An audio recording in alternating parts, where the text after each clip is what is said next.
waxaa la yiri adduunyadu waa maadays saakaan uu matalaya wixii ka dhacay garoonka White Hart Lane ee Tottenham waxay ahayd wax taariikhda galay oo Tottenham ayaa u muuqatay saqiir tilaabada la dhacdayo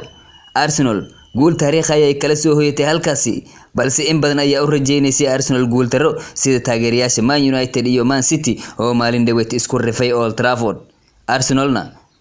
dhagba jalaq uma siinin oo waxay halkaasi ka sii wadatay casharada ay horaan siin jirtay kooxaha kale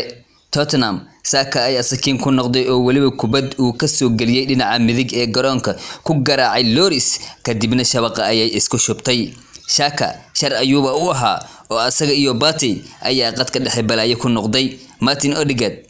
oo ah laf dhabarka Arsenal ayaa darba kulul oo ah goolasha Arsenal ay ka dhalisay Tottenham mar kale ka dhaliyay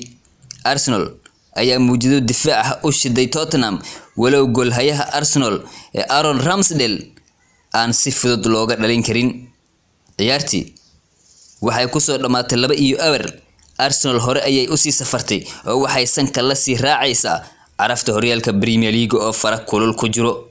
daawadayaal barnaamijkii ciyaaraha maanta waa naga inta anigu waxaan hay Xasan Ayman